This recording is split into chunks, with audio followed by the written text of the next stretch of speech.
नमस्कार दोस्तों, आज मैं आपको एक कहानी सुनाता हूँ।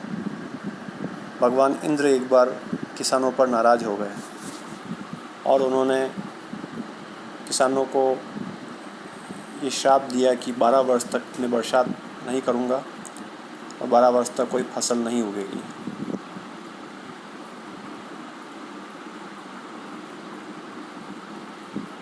किसान बहुत उदास हो गए और उन्होंने भगवान से प्रार्थना की कि हे ईश्वर, आप ऐसा श्राप हमें मत दीजिए और हमें बरसात करिए। तब इंद्र ने कहा कि बरसात एक ही शर्त पर हो सकती है, जब भगवान शिव अपना डमरू बजाए।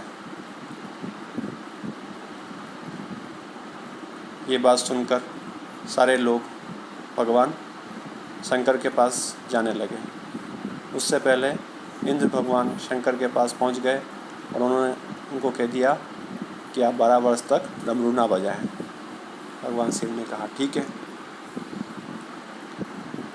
लोगों ने शिव को कहा कि हे ईश्वर, आप डमरू बजाइए तो हमारे यहाँ बरसात होगी।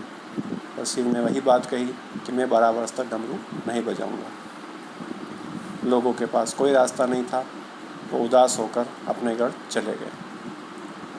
लेकिन एक किसान नियमित रूप से अपने खेत जाता, वहाँ हल जोतता, बीज बोता, खाद देता। यह देखकर दूसरे किसान उस पर हंसते। 1 वर्ष हुआ, 2 वर्ष हुआ, तीसरे वर्ष तो किसानों ने पूछा कि तुम हर वर्ष ये ऐसा क्यों करते हो, जबकि तुम्हें पता है कि 12 वर्ष तक बरसात नहीं होने वाली। यह बात सुनकर किसान कहता है कि मुझे पता है कि बरसात 12 वर्ष तक नहीं होने वाली है, लेकिन 12 वर्ष बाद मैं कहीं खेती करना भूल न जाऊं, इसलिए मैं प्रतिदिन खेत पर आता हूं और खेत के सारे काम करता हूं। हल जोतता हूं, बीज बोता हूं, खाद देता हूं।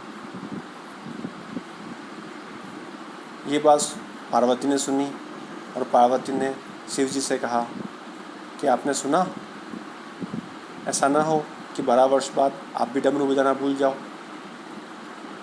तो शिव जी ने सोचा बात तो सही है, मैं एक बार डमरू बजा के देख लेता हूँ। तो वो डमरू बजाया उन्होंने। जैसे ही डमरू बजाया और बरसात हो गई।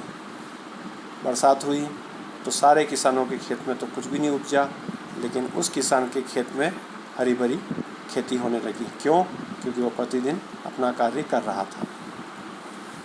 इस कहानी से हमें शिक्षा मिलती है कि हमें जो कार्य प्रकृति ने दिया है, हमने अपने आप को चूज़ किया है जिस कार्य को, वो कार्य प्रतिदिन हमें करना चाहिए। अभी लॉकडाउन का समय है, हम अपने कार्यों पर नहीं जा पा रहे हैं, फिर भी हमें क्या करना चाहिए?